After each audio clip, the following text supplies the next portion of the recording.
Salut! Aujourd'hui, on va parler de tradition, d'histoire et de nourriture. Tu es prêt? Alors, c'est parti. Tu es déjà allé dans une boulangerie française? J'imagine que oui. J'imagine que tu as déjà goûté les croissants, les pains au chocolat, la baguette et peut-être d'autres pâtisseries. En ce moment, c'est la période de l'épiphanie. En France, pendant l'épiphanie, pendant l'épiphanie, on a une tradition très spéciale et surtout très populaire, la galette des rois.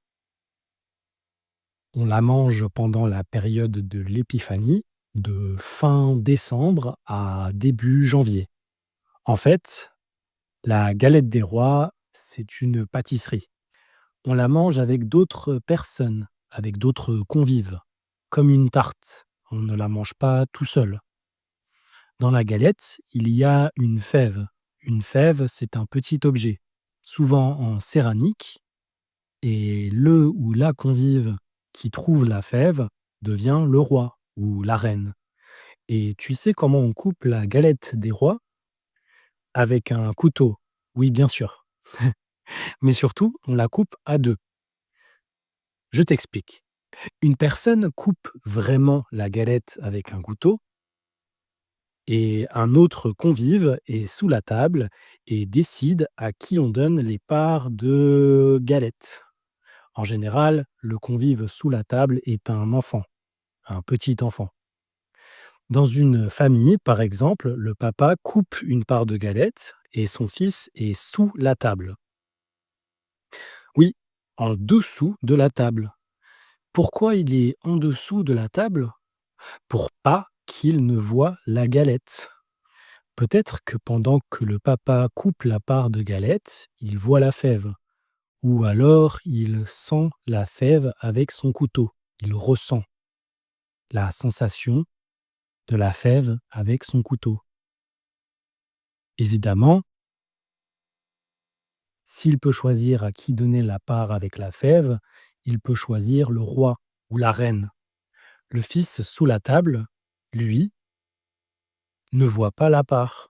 Et donc, les autres convives sont sûrs qu'il ne sait pas où est la fève. Le convive qui devient roi ou reine peut choisir un ou une partenaire pour partager le trône et aussi devenir roi ou reine. Cette fête est aujourd'hui associée à la tradition chrétienne et célébrée dans le monde francophone. En France, en Suisse, en Belgique, au Luxembourg, au Québec, mais aussi au Liban et en Acadie. L'Acadie est une région aux États-Unis où il y a beaucoup de francophones. Cette fête chrétienne était à l'origine une fête romaine. On fêtait, célébrait le dieu romain Saturne. Le principe était très similaire. Le roi devenait roi d'un jour. Souvent, ce roi d'un jour était un esclave. Très souvent, presque tout le temps. En fait, la tradition, c'était que les maîtres mangeaient avec leurs esclaves et un esclave devenait roi pendant une journée. Il avait donc le droit, pendant une journée, de donner des ordres, même à son maître. Il pouvait demander à son maître de cuisiner ou de lui apporter quelque chose. Au Moyen Âge, on associe la fête avec les rois mages de la tradition chrétienne. En France, à cette période, au Moyen Âge donc, les femmes peuvent devenir reines d'un jour et demander des choses au roi. Louis XIV abolit, stoppe la tradition. Si tu vas dans une boulangerie en France pour manger de la galette des rois, tu vas probablement trouver de la galette à la frangipane. Cette galette est faite à partir de poudre d'amande et de beaucoup de beurre. La poudre d'amande se dit en anglais almond powder. C'est une recette très grasse et très particulière. La plupart des Français aiment beaucoup car ils en mangent depuis qu'ils sont petits, depuis qu'ils sont enfants. Il y a aussi des galettes régionales, comme la galette comtoise en Franche-Comté.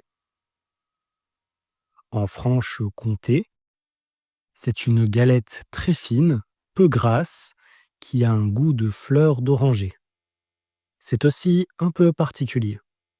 Dans le sud de la France, ils font de la brioche des rois, avec un goût de fleur d'oranger encore une fois. La prochaine fois que tu vas en France, fin décembre ou début janvier, essaye la galette des rois avec ta famille ou tes amis. J'espère que cet épisode t'a plu. S'il t'a plu, n'hésite pas à me donner 5 étoiles sur Spotify et à partager l'épisode avec tes amis. On se retrouve bientôt pour un nouvel épisode. On se tient au jus. Bisous!